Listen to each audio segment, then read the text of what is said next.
이 시간에는 설 신앙을 가지라 라는 말씀으로 은혜를 나누길 원합니다.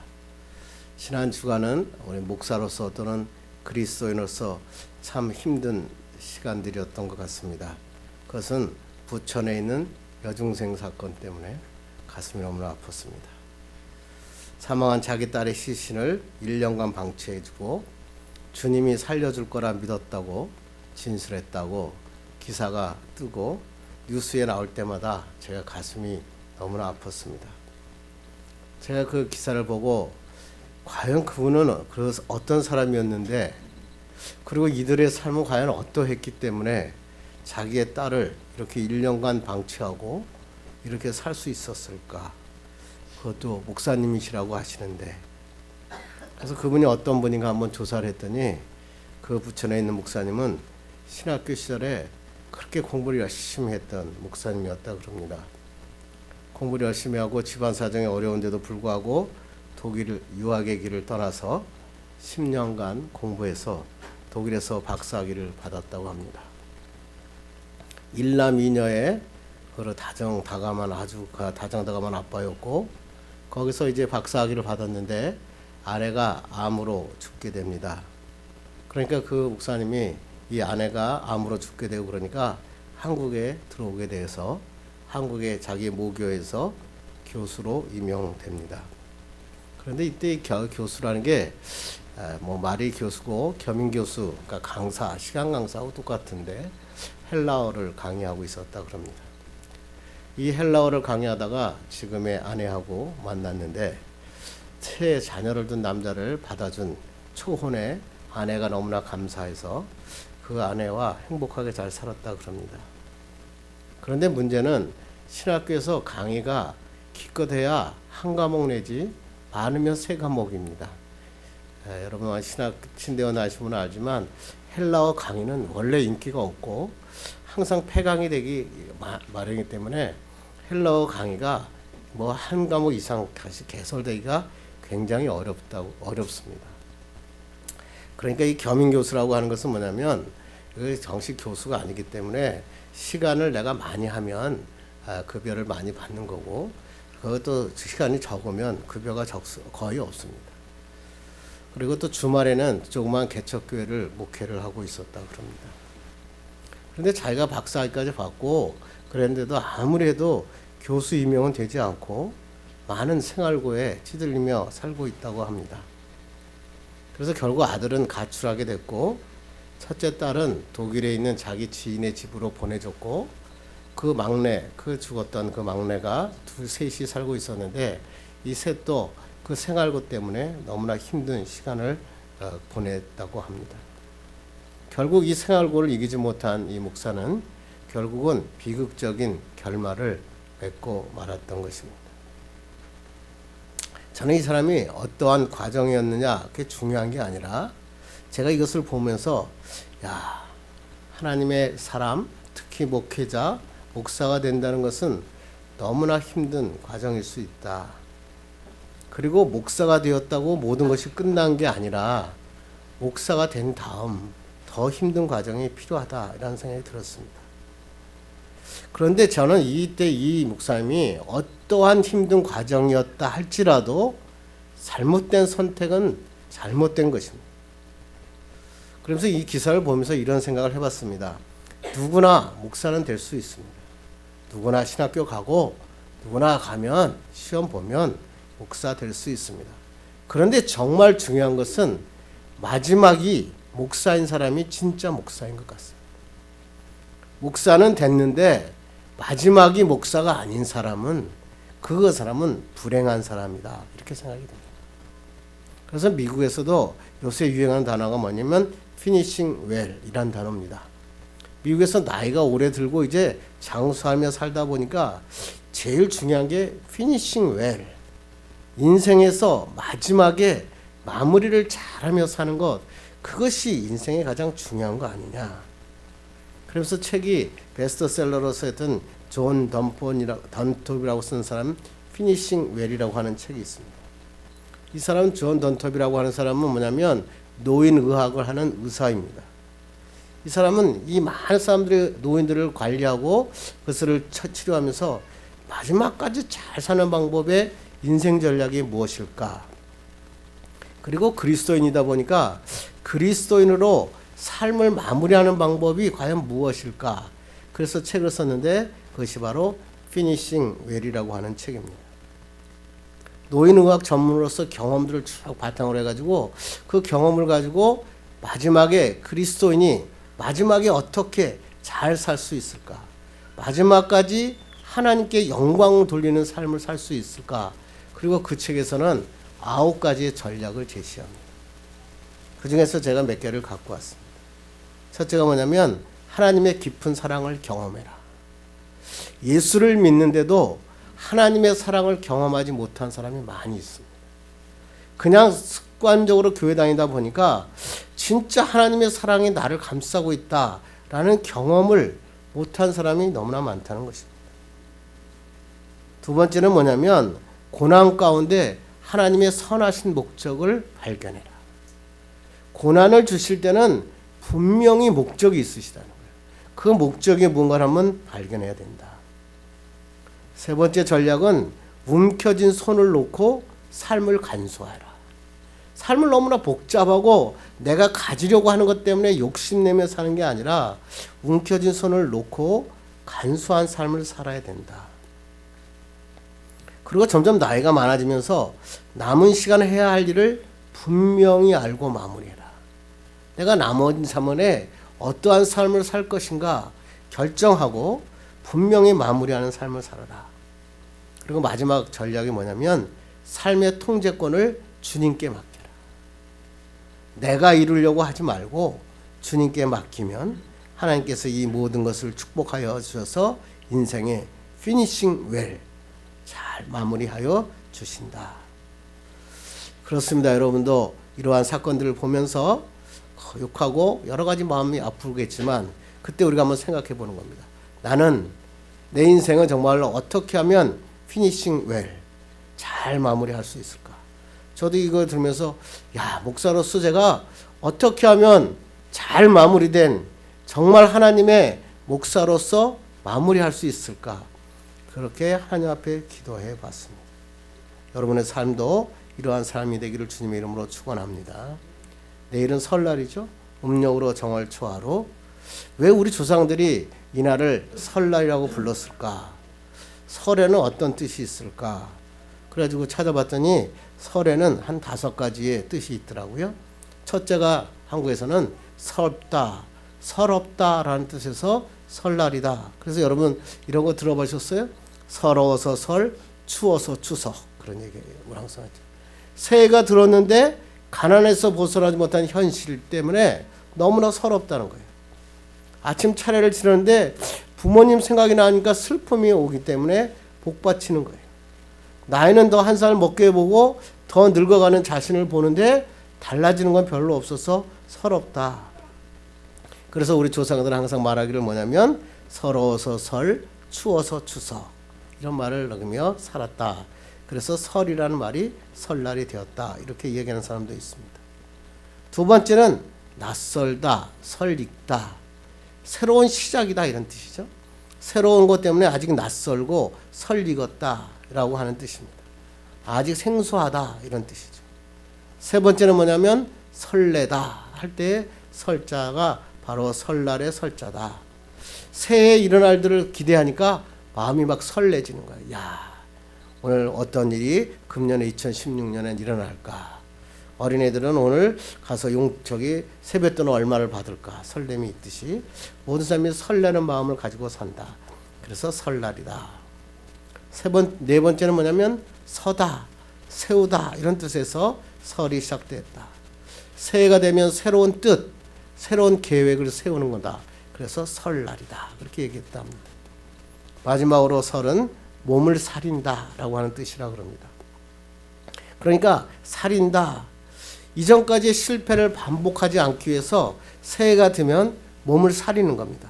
조심스럽게 시작하는 겁니다. 아, 내가 그 작년까지 실패한 것들이 있으니 이제는 조심스럽게 몸을 사리면서 새해 첫 발을 내디뎌야 된다. 그래서 설날이다. 이렇게 이야기하고 있다고 하는 것입니다. 그래서 오늘 이 말씀을 제가 읽다가 야, 그렇다면 우리 그리스도인으로서 이 설날은 어떻게 지내는 게 좋을까? 그래서 설날 신앙은 어떻게 가져야 될까? 그래서 제목을 설 신앙을 가지라라는 말씀으로 여러분과 은혜를 나누기를 원합니다. 그러기 위해서 우리 하나님의 말씀 한번 읽겠습니다. 시작. 그러므로 우리가 낙심하지 아니하노니 우리의 겉사람은 낡아지나 우리의 속사람은 날로 새로워지도다. 우리의 겉사람은 낡아지고 속사람은 날로 새로워진다. 무슨 말입니까? 우리의 겉사람은 날이 지나고 시간이 지나면 과거보다 낡아지게 되어 있다.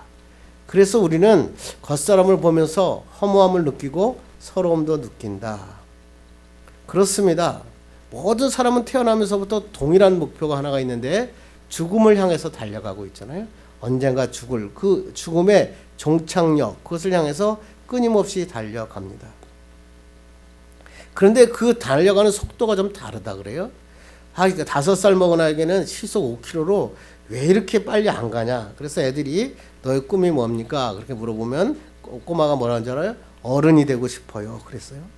어른이 되면 뭐가 달라질 줄 알고 왜 이렇게 나이가 안 먹냐 이런 뜻이죠. 20살이 되니까 빨리 고등학교 졸업하고 빨리 대학교 가서 빨리 졸업해서 한번 취직해가지고 내가 한번 부모님도 모시고 한번 잘 살아보고 싶거든요. 그러니까 막 정신없이 20km로 달리는데 40이 넘으면 이 속도가 40km가 아니라 배 이상 빨라진다 그럽니다. 아니 이게 아닌데 브레이크 밟아야 되는데 그리고 밟으려고 그러는데 벌써 은퇴해버리는 거예요. 갑자기 아무도 내가 가지고 있는 직업이 없이 살아가는 자기의 모습을 발견하게 됩니다. 그래서 이 설날이 되게 되면 많은 사람들은 이것에 좀 아쉬운 생각이 많이 듭니다. 왜? 야, 내가 이제 나이가 좀 들어가는구나. 인생에 대한 아쉬움도 생기고 야, 이젠 내가 언젠가는 죽을지도 모르겠구나. 그러한 두려움을 갖게 된다고 그럽니다. 그런데 뭐 요새 어떤 유명한 스님이 했던 말이 있어요. 뭔지 아세요? 해가 바뀌면 젊은 사람은 1살 더해지지만 나이 든 사람은 1살 줄어든다. 1살 더해주는 것도 중요하지만 이제 나이 든 사람은 1살씩 줄여가라 이런 거죠. 나이를 먹는 것과 늙는 것은 동일하지 않다 이런 뜻입니다. 요새 좀 텔레비를 보다 보니까 야, 젊은 노인들 너무나 많은 것 같아요. 60이 넘었는데요. 그냥 통기타 하나 들고 그 다음에 뭐예요? 청바지 하나 입고 기타를 치는 김세한 이런 사람들 보면요. 저 사람 나이가 몇인지 잘 모르겠는 거예요. 저희 때 불렀던 그 김세한이 얼굴이 지금 뭐 별로 달라진 것도 없는 것 같고 그러고 보면서 야, 이젠 젊게 사는구나. 나이가 그렇게 중요한 게 아니구나. 근데 그들이 외모만 그런 줄 알았는데 보니까 생각하는 것도 똑같더라고요. 이제 뭐 손주도 보고 그랬을 텐데 그들이 생각하는 게 그 마무리를 하는 게 아니라 지금 삶을 즐겁게 행복하게 사는 그 모습을 보면서 야, 너무나 좋다. 근데 왜 이런 사람이 이렇게 살까? 가만히 보니까 그런 사람은 목적과 꿈이 있더라고요. 다른 말로 얘기하면 젊게 사는 것과 늙게 사는 것 차이는 자기를 던질 만한 일이 있는가 없는가의 차이인 것 같아요. 자기가 나이가 70이 되어도 내가 정말 내 몸을 던져서 하고 싶은 일이 있을 때 그 사람은 늙지 않는 것 같아요. 그런데 나이가 젊어도 할 일이 없어갖고 내가 던질 만한 게 뭔지 못 찾는 사람은 얼굴이 벌써 늙었어요. 30인데도 늙어서 어디로 가야 될지 모르는 사람이 너무나 많이 있다. 중요한 게 뭐냐면 겉사람은 자꾸만 늙어지고 낡아지지만 내 마음에 어떤 마음을 가지고 있느냐. 내가 정말 인생을 한번 던져볼 만한 여러분은 정말 한번 내가 지금 한번 던지고 한번 내 몸을 던져서 하고 싶은 일이 있습니까? 그렇다면 우리는 새롭게 살 수 있다. 저는 이렇게 생각이 들었습니다. 우리의 겉사람은 낡아지나 우리의 속사람은 날로 새로워집다. 성경이 이렇게 얘기하는데 속사람이 뭘까요? 육체가 겉모습이라고 이렇게 이야기하고 있으니까 속사람은 뭘까요? 마음과 영혼이겠죠. 마음과 영혼이 예수 그리스도를 믿으면 나는 늙을 수 있지만 영혼과 마음은 새로워진다. 그런데 성경에 보니까 그냥 새로워진다 이렇게 돼 있지 않아요. 저절로 새롭게 된다라고 성경에 되어 있는 게 아니라 속사람이 날로 새로워지기 위해선 필요한 게 있다는 거죠. 그게 뭘까요? 예수의 생명이에요. 예수의 생명이 내 안에 들어오면 내 마음과 영혼이 날로 새로워진다. 속사람이 새롭다는 겁니다. 나이가 들고 70이 되고 80이 되고 90이 됐는데 내가 주님을 위해서 몸 바쳐서 해야 할 일이 생각나는 거예요. 그러니까 기쁜 거예요. 그러니까 죽지 않는 거예요. 그러니까 어디를 뛰어다니는 거예요. 그래서 나이 들고 요새 NGO 단체나 이렇게 보면요, 70 넘고 80 넘은 사람들이 얼마나 많이 주의 일을 하는지 몰라요. 그 사람들이 대기업의 그룹 회장들이었고 사장들이었던 사람이에요. 그 사람들이요, 얼굴에다 진흙 묻히고 다니면서 그 어린 사람들을 안아주고 품에 안으면서 기뻐하는 모습을 보면서 저는 멋지다. 우리 한국의 옛날에 어른들은 자기 새끼, 자기 손녀 하나 붙잡고 벌벌벌 떨고 살았어요. 그런데 요새는 그렇죠. 요새는 정말 거기에 오지에 가서 그들을 위해서 정말 눈물을 흘리고 자기가 할 수 있는 것을 최대한 하는 그런 사람들이 굉장히 많아요. 시니어들의 문제라 그러잖아요. 한국에는 자꾸만 문제다, 취업 자리가 없다 그러는데요. 그렇지 않아요. 제가 물어보니까 이런 음식점이나 이런 데 가면요, 일손이 없대요. 그런 일을 안 하려고 그런대요. 뭐 설거지하고 뭐 서빙하고 이런 일을 안 하려고 그러니까 사람 구하기가 어렵대요. 전부 다 뭐냐면 자기가 앉아서 펜대 굴리고 싶은데 펜대도 굴릴 일은 적죠. 그런데 미국의 LA나 뉴욕에 제가 처음 가보니까요, 뉴욕에 가면요, 이화여대 나오고 장관했고 차관했던 사람들이 서빙해요. 그런데 거기에 자긍심을 갖고 있더라고요. 한국도 그러면 되죠. 하나님께서 중요한 것은 뭐냐면 우리가 정말 마지막에 내 마음이 새롭게 하는, 주님을 위해서 정말 내가 헌신할 수 있는 정말 의지가 있는가, 하나님은 우리에게 말씀하고 있어요. 요새 포장 사업이 잘 안 된다 그러잖아요. 현대 젊은이들은요, 포장을 선물할 때 포장에 그렇게 신경 쓰지 않는다. 우리 때는 뭐예요? 그냥 이상한 거 하나 놓고 박스 놓고 거기다 막 금딱지 해가지고 막 리본 붙이고 그래가지고 이 쇼핑에서 할 때 중요한 뭐냐면 포장 사업이 그렇게 잘 됐다는 거예요. 그런데 요새 젊은이들은 포장 그렇게 별로 안 한대요. 그냥 쇼핑백에 담담하게 그냥 옷 하나, 쇼핑에 백 하나 딱 놓고 쇼핑백 그냥 주고 담담하게 이렇게 선물을 한다 그러잖아요. 왜 그럴까요? 속 안에 애가 자신 있으니까. 내가 주는 이 백이 좋은 백이야. 그렇게 자신하는 거예요. 내가 주는 옷이 참 좋은 옷이야. 그러니까 그 젊은 애들은, 요새들은 포장을 막 현란하게 하지 않아요. 그냥 딱 열면 열 수 있게 그냥 쇼핑백에 하나 딱 넣어서 딱 선물을 합니다. 저는 이걸 보면서 그리스도인도 마찬가지겠다. 포장을 자꾸만 해가지고 내가 목사고 내가 장로고 내가 집사고 포장 자꾸만 해가지고 뒤집어 씌우지 말고 내용물이 어떤 사람인가, 내가 정말 예수의 생명을 품고 있는 사람인가, 그것을 보여주는 것, 그걸 우리는 성품이라고 그러잖아요. 비록 나이는 들어가지만 마음은 주님과 같은 성품을 담고 날로 새로워지는 것, 그것이 바로 설날 신앙이 아닌가 생각합니다. 이제까지 낙심했던 모든 것들을 버리고 낡아진 육체의 모습을 바라보지 말고 새롭게 되는 하나님의 삶, 하나님과의 관계, 하나님을 바라보는 그런 여러분 되기를 간절히 바랍니다. 그냥 되는 게 아니고 이걸 하기 위해서는 찬양이 있어야 돼요. 제가 지금 찬양을 바꿨어요. 제가 몇 년 동안 계속 찬송가만 했더니요, 찬송가를 쭉 제가 한번 몇 년간을 조사해 봤더니요, 똑같아요, 찬양이. 그거 보니까 거의 찬양이 주의 음성을 내가 들으니 거의 똑같더라고요. 안 되겠다 이랬더니 뜨거움이 없는 거예요. 안 되겠다, 찬양을 바꾸자. 그래서 제가 찬양을 바꿔서 우리 그룹 카카오톡에 다 올리잖아요. 올려갖고 여러분이 다 한 번씩 보고 오라는 거예요. 그래서 그들이 어떻게 찬양하고 요새 젊은이들이 어떻게 뜨겁게 찬양하고 있는지 한번 찬양의 소리를 한번 듣고 주일날 와서 한번 찬양을 해보라는 거예요. 그래서 여러분에게 올렸잖아요. 오늘도 하나님 앞에 찬양했잖아요. 그 찬양을 하는 그 젊은이들의 찬양 소리를 들으면요, 가슴이 막 미어져요. 너무너무 좋아요. 우리 꿈의 교회가 찬양을 해도 그냥 그냥 아는 찬양 그렇게 하지 말고 정말 막 뜨거운 마음으로 손도 올리고 눈물도 흘리고 막 그러는 찬양을 불렀으면 좋겠어요. 그렇게 부르면 내 속마음이 새로워지잖아요. 하나님을 바라보는 시간이 되잖아요. 기도의 시간이 언젠가 갑자기 우리 꿈의 교회가 기도의 시간이 줄었어요. 옛날에는 수요일 금요일에 부르짖는 자들이 많았는데 이제는 거의 없어요. 가슴이 아파. 하나님 앞에 정말 마음 놓고 부르짖어도 인생 살기가 어려운데 부르짖는 시간 없이 주일날 와서 떼꼼하고 예배 드리고 나니까 그러니까 가슴이 미어지는 거예요. 일들이 잘 안 되는 거예요. 그러니까 하나님 앞에 어떻게 기도해야죠. 부르짖어야죠. 그래야 내 영혼이 새로워지고 하나님의 역사가 일어나는 거예요.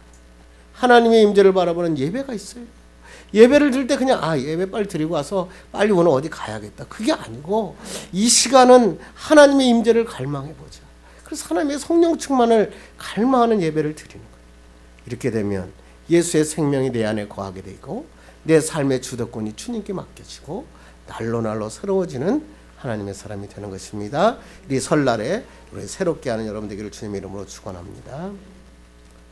또 설날 설레임의 날이다. 아까 그랬죠? 그렇습니다. 근데 저는 이걸 딱 들으면서 설레임도 있는데 두려운 날이기도 합니다. 왜요? 지난해까지 해결되지 않은 문제들을 해결하고 가는 게 아니라 그 문제를 안고 가더라고요. 새해 첫 발짝을 딱 디디려고 그러는데 작년에 해결되지 않은 문제가 내 발을 꽉 잡고 있는 거예요. 너무 무거운 거예요. 발을 빼고 싶은데 뺄 수 없는 거예요. 하나님 이 문제를 좀 해결해 주셔야 새해 첫 발자국을 내가 마구 한번 뛸 것 아닙니까? 그런데 안 떨어지는 거예요. 그렇다고 또 작년보다 금년에 반드시 좋아진다라고 하는 보장도 없어요. 오히려 새해는 더 나빠진다는 소식만 들리고 또 요새 미사일이 날라온다고 그러고 요새는 또 미사일을 하는데 한국의 정부에서 준 돈이 7조 원이었다고 그러잖아요. 그래가지고 난리가 났어요. 그 미사일 만들고 핵폭탄 만드는데 한국에서 남한에서 지원한 돈으로 핵폭탄을 만들었다. 이런 얘기 결론이더라고요. 미국에서 발표한 보고서에 의하니까. 가슴이 아프다. 여러분은 어떻게 새해를 시작하십니까?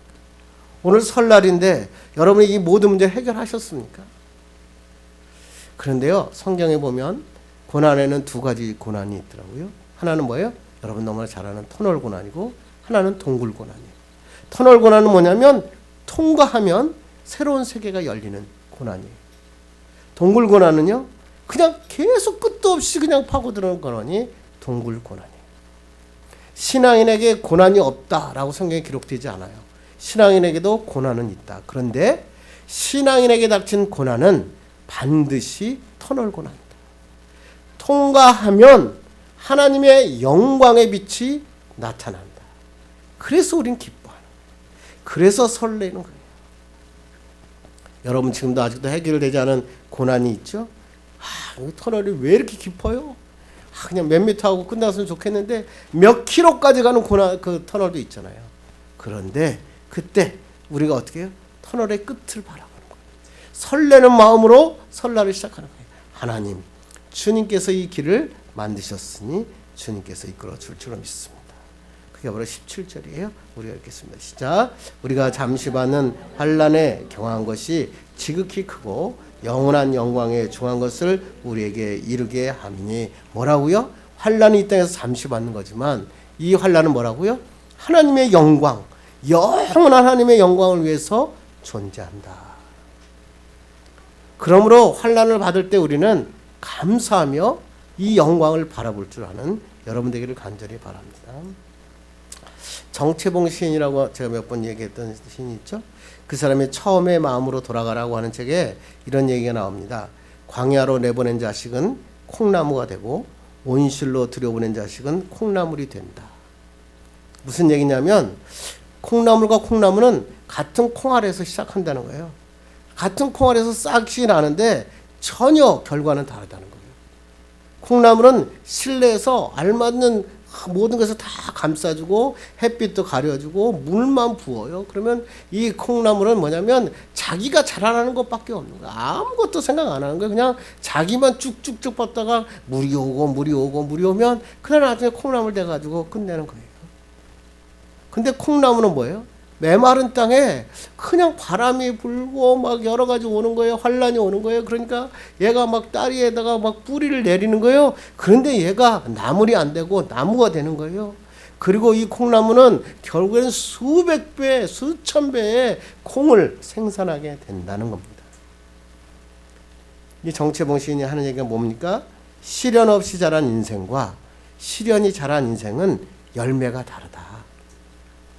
부모님들은 자녀들을 시련 없이 크도록 콩나물 자녀로 키우지 말고 자녀들에게 시련을 줘서 그들이 콩나무와 같이 되어서 정말로 많은 열매를 맺을 수 있도록 성장시키는 것, 그것이 바로 부모의 역할이다. 이렇게 이야기하고 있는 것입니다. 성도들도 마찬가지예요. 성도들도 콩나물 같은 성도가 있고 콩나무 같은 성도가 있어요. 콩나물 같은 성도는요, 교회 와서도 맨날 나예요. 나에게 뭐라 그러나, 목사님이 나에게 뭐라 그러나, 내게 원하는 말이 있는가, 성경에서 내게 좋은 단어만 찾아내고 그것만 가지고 붙잡고 기도하는 거예요. 매일 그렇게만 살아요.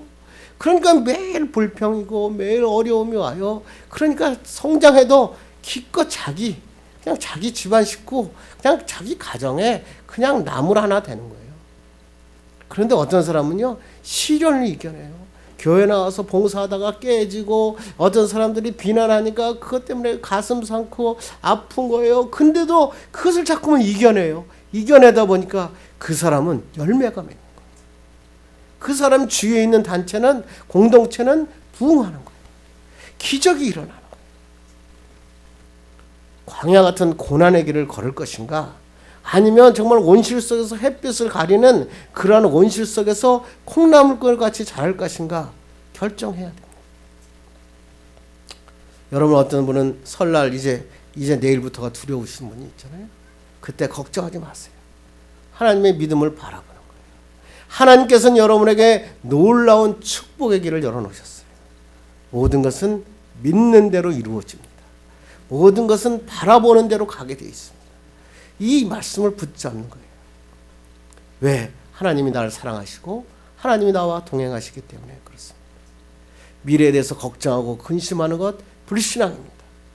신앙이 없으면 걱정하고 근심해요. 그런데 예수의 신앙을 가진 사람은 뭐냐면 그것이 어려워도 이겨낼 수 있다는 결단을 하는 거예요. 그래서 살아가는 거예요. 결단 안 하고 그냥 하나님 앞에 기도하면 하나님이 다 이루어 주신다고 하는 그러한 신앙은 아니잖아요. 어떤 사람도 그런 신앙을 갖고 있는 사람도 있대요. 그냥 아무것도 안 하고 기도만 하면 된다고. 그렇지 않아요. 공부 반에서 꼴등하는데 서울대학교 갑니다. 그리고 내가 기도한다고 3년 동안 죽으라고 기도하면 서울대학교 갑니까? 안 되죠. 서울대학교 가기로 결정했으면 일단 반에서 1등 해야죠. 공부 죽으라고 해야죠. 하나님이 주신 믿음을 바라보는 자는 최선을 다하게 되어 있다는 거예요. 이 하나님을 붙잡으면 여호와 이레의 하나님, 축복의 하나님을 만날 수 있는 것입니다. 여러분, 금년에 설레는 마음으로 우리 살아가는 여러분 신앙을 갖기를 간절히 바랍니다. 또 설날은 뭐니까 바른 뜻을 세우는 날이다 그랬잖아요. 2016년에 우리가 해야 할 바른 뜻을 한번 세워봤으면 좋겠습니다. 그런데 여기에 항상 정의가 있어요. 그러면 우리가 세워야 할 바른 뜻이 뭡니까? 여러분, 바른 뜻이 뭐라고 생각합니까? 하나님의 말씀은 단순해요. 성경은 정의가 돼 있어요. 우리가 세워야 할 바른 뜻은 뭐냐면 하나님이 원하시는 것을 하는 거예요. 그게 바로 우리의 바른 뜻이에요. 왜? 하나님의 뜻은 영원하니까. 그 하나님의 영광을 위해서 사는 거니까. 그래서 18절에 그 말씀을 이렇게 얘기하는 겁니다. 읽겠습니다. 시작. 우리가 주목하는 것은 보이는 것이 아니요 보이지 않는 것이니 보이는 것은 잠깐이요 보이지 않는 것은 영원합니다. 잠깐 보이는 것을 위한 뜻, 그거 가지고 살지 말라는 거예요. 그냥 잠깐 내가 오늘 100만 원이 필요한데 내가 뭐가 하는데 그런 거 말고 보이지 않는 영원한 하나님의 나라를 위하여 뜻을 세우라는 거예요. 어떤 사람이 정말 하나님 계십니까? 여러분, 사랑이라는 게 있잖아요. 근데 사랑도 안 보이는데 사랑은 존재하잖아요. 하나님이 안 보인다고, 하나님이 존재하지 않는다고 말하는 사람은 어리석은 사람이죠. 그렇습니다. C.S. 루이스는 이렇게 얘기해요. 나는 해가 뜬다는 사실을 믿는 것처럼 예수님을 믿는다. 해가 구름에 가려도 사람들이 해가 떠 있다는 것을 부정하는 사람은 아무도 없습니다. 내가 눈을 들어봤는데 해가 안 보이는 거예요. 구름에 가렸어요. 비가 오는 거예요. 그러니까 해가 안 보여요. 그런데 해 지금 떴니 안 떴니? 그러니까 사람들이 해 떠 있다 그래요. 어떻게 안 보이는데 알 수 있냐? 아니, 그것도 몰라. 해는 떠 있다고. 근데 잠깐 가렸을 뿐이야. 우리의 삶도 그렇잖아요. 하나님이 어디 계시냐고요? 그래요. 환란이 오잖아요. 잠깐 먹구름이 가리우는 거예요. 그때 그 주님을 붙잡으면 먹구름은 거쳐요. 조금 있으면 거친단 말이에요. 그 주님을 바라보는 것, 그것이 신앙이에요. 보이지 않는 영원한 나라. 하나님께 원하시는 뜻이 뭡니까? 하나님께 영광을 돌리는 삶을 사는 거예요. 나의 영광이 아니라 하나님께 영광을 돌리는 삶. 지금까지는 내가 먹을 것, 내가 살 것을 위해 살았지만 이제는 하나님의 영광을 돌리는 삶을 살기로 한번 결정해 보는 거예요. 이 약은 미친 인생 아니에요. 그러니까 이제는 주님께 한번 돌려봐야겠다. 하나님께 영광을 돌리는 삶을 한번 살아봐야겠다. 그랬더니 어떤 사람이 그렇게 얘기하더라고요. 하나님께 영광 돌리는 삶은 세상에서 실패한 자로 사는 거 아닙니까? 아니에요. 하나님이 그렇게 말씀하시지 않았어. 마태복음 6장에 이렇게 하잖아요. 무엇을 먹을까 무엇을 입을까 염려하지 말라. 그런즉 너희는 먼저 그의 나라와 그의 의를 구하라. 그리하면 이 모든 것을 너에게 더하시리라. 하나님의 영광을 위하여 하나님의 나라를 구하면 모든 것을 너에게 더해 주시겠다. 다 필요한 것 주님께서 채우시고 인도하여 주시겠다. 근데 이런 설교를 하고 나면 사람들은 앞에 단어 빼먹고요. 뒷 단어만 남아있는 사람들이 많더라고요. 이 모든 것을 너에게 더하시리라. 그래서 기도하는데 모든 것을 더해 줄 것만 기도하는 사람들. 하나님의 영광과 하나님의 나라와 하나님의 의를 위해서 구하라. 그리하면 모든 것을 더하여 주신다 그랬는데 기도하는 게 뭐예요? 그 모든 것 더해 줄 것만 갖고 기도하는 거예요. 뭐 출세하게 해주세요. 돈 많이 벌게 해주세요. 우리 아들 뭐 되게 해주세요. 맨날 자기가 맨날 그 모든 것만 가서 구하는 사람이 있어요. 하나님께서 말씀하신 거예요. 모든 것이 아니라 하나님의 영광을 위해 구하는 자가 되어라. 말씀하고 있어요. 제가 보니까 미국에서 100위 안에 드는 사람들 조사했는데 한국인 부자가 있는 거 아시죠? 여러분 누군지 아십니까? 패션 브랜드 포에버 21 사장인 정도원 부부입니다. 이 정도원 부부는 미국 내에서 부자 88위, 세계에서 가장 영향력 있는 커플 38위에 오릅니다. 사람들이 기자들이 그들에게 이렇게 묻습니다. 아니 어떻게 한국 사람이 그렇게 장사를 잘할 수 있습니까? 이 장도원 회장이 이렇게 얘기합니다. 저는 아무리 생각해도 예수 잘 믿는 것밖에 이유가 없습니다. 그러니까 기자가 답답하다고 묻습니다. 아이 그거 말고 다른 거 좀 이야기해 주세요. 그랬더니 이 장도원 회장이 이렇게 얘기하죠. 글쎄요, 난 그거 외에는 다른 게 생각나는 게 없습니다. 그 사람이 그 옷가게를 하면서 돈을 벌기 시작하다가 브라질, 중국의 조선족 선교를 갔다 그러잖아요. 선교를 가다가 그 사람들을 보면서 이 사람이 완전히 바뀌어졌어요. 그래서 이렇게 하나님 앞에 결단했다 그래요. 내가 다른 어떤 것보다 하나님을 더욱 사랑하겠다. 그렇게 하고 결정을 했다. 그렇게 결정을 하고 들어와서 하나님 집에 와서 하나님 앞에 기도하고 있는데 그러면 내가 정말 가장 사랑했던 게 뭘까 생각해 봤더니 가장 사랑했던 게 돈이었더래요. 야, 그렇구나. 내가 하나님을 더 사랑하기로 했으니까 돈을 버려야겠구나. 그래가지고 이 사람이 자기가 가진 수입의 10분의 1만 가지고 살기로 결정합니다. 그래서 자기 아내하고 자기가 벌어들인 수입의 10분의 1 갖고만 사니까 냉장고에는 먹을 게 없고 그 아내는 좋은 화장품 하나 바르지 못하고 그 다음에 가서 일을 하게 되고 인천공항에서 세수를 하고 있는데 옆에 있는 사람이 와가지고 아줌마 여기도 물을 흘렸는데 좀 닦아주세요. 그랬다 그러죠. 그렇게 검소하게 사는 거예요. 그렇게 사니까 그 사람이 하는 게 뭐예요? 그 사람이 돈 벌려면 어떻게 합니까? 그랬더니 이렇게 그 사람의 간증 제목이 뭔지 아세요? 돈 벌려면 돈을 버려라.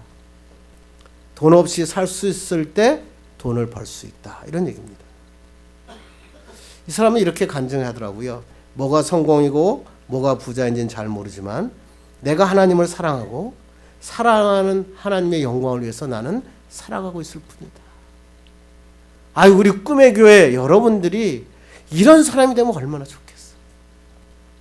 아이, 정말 미국에서, 한국에서 한 10위 안에 드는 한국인에서 멋진 재벌이 돼서 난 주님밖에 없습니다. 이러면 얼마나 좋을까. 가슴에 이 사람 간증을 갖다가 쭉 읽어보다 보니까 아유, 생각나는 사람이 있었어요. 우리 신 집사님, 우리 이승진 집사님, 이랬으면 얼마나 좋을까, 그치? 얼마나 멋지겠어요. 여러분, 부자가 되기 위해서 하나님께 영광을 돌리라는 뜻이 아니에요. 하나님의 영광을 돌리는 삶을 살면 하나님이 부자로 세우시기도 합니다. 하나님께서는 어떤 사람에게는 부유함으로 채우시고요. 어떤 사람은 영향력 있는 지도자를 만들어 주시고요. 어떤 사람에게는 목회자로 만들어 주시고요. 어떤 애들은 아이들을 잘 보는 교사로 하나님이 필요에 따라서 사용하실 뿐이에요. 거기에 내가 도구가 되는 거예요. 그냥 내가 뭐 될 것 때문에 그냥 하나님 앞에 기도하는 것이 아니라 그것을 우리는 하나님의 뜻이다 이렇게 얘기합니다. 하나님께 영광 돌리는 삶이다. 설날에 뭘 세워야 되느냐? 하나님께 영광 돌리는 삶이 뭘까? 뜻을 정해보는 거예요. 이런 뜻을 세우는 것이 바로 설날이다. 오늘도 말씀하고 있습니다. 이제 말씀을 맺으려고 합니다. 마음을 한번 새롭게 합시다. 한번 하나님 앞에 한번 뜨겁게 기도하고 한번 뜨겁게 찬양하고 그냥 찬양 한번 불러도 정말로 눈물 흘리면서 한번 불러보자고요. 찬양하자고요. 나를 위한 찬양 말고 주님을 위한 찬양을 한번 드려보는 거. 그게 바로 기쁨이에요. 하나님 앞에 뜨겁게 기도하지도 않는데 어떻게 내 인생이 변화되겠습니까? 내 사업이 어떻게 잘 되겠습니까? 그러면 하나님이 이상하신 거죠. 하나님 앞에 그렇게 뜨겁게 기도하는데 그 기도한 사람이 그렇게 많은데 그렇지 않은 내가 하나님으로부터 크게 쓰임받는다는 건 이해가 안 되잖아요. 여러분은 안 그렇습니까? 하나님 앞에 한번 뜨겁게 기도해보세요. 하나님 앞에 예배할 때 뜨겁게 예배하는 거예요. 그게 바로 축복이죠. 하나님의 베푸실 은혜를 설레는 마음으로 기도해보는 거예요. 2016년에 꿈의 교회에 주의 저에게 하나님께서 어떠한 믿음의 동역자를 붙여주실까 저는 기도하고 있어요. 우리 금요일날 우리 양집사님이랑 우리 지안이랑 얼마나 기도하면서 그랬어요. 아버지, 기도의 동역자, 믿음의 동역자 하나님께서 붙여주시옵소서. 저는 그 설레는 마음이 있어요. 야, 저와 동역할 하나님의 멋진 주의 일꾼들 붙여주실 것이다. 여러분의 인생의 목표를 하나님의 영광을 위해서 한번 뜻을 세웁시다. 여태껏 해봤잖아요. 50년, 60년 돈 벌려고 애써봤는데 잘 안 됐잖아요. 그러니까 이제 주님한테로 바꿔봐요. 그러면 하나님께서 여러분이 재벌로 하나님이 쓰시기에 합당한 사람이면 재벌로 만드실 거고 대통령으로 쓸만하게 합당한 사람은 대통령으로 쓰실 거라고요. 대통령이 되기 위해서 신앙을 이용하는 사람 말고 하나님을 위해서 기도하면 하나님이 여러분에게 필요한 은사로 필요한 사람으로 하나님이 채워주시는 것입니다. 2016년 마칠 때 하나님이 기뻐하시는 한 해를 살았다고 좀 간증해 봅시다. 장동원 부부처럼 주님밖에 없어요. 내가 주님 사랑한 것밖에 아무것도 없습니다. 이렇게 간증하는 여러분 멋진 그리스도인 되기를 그리스도인으로 축원합니다. 기도하겠습니다. 하나님,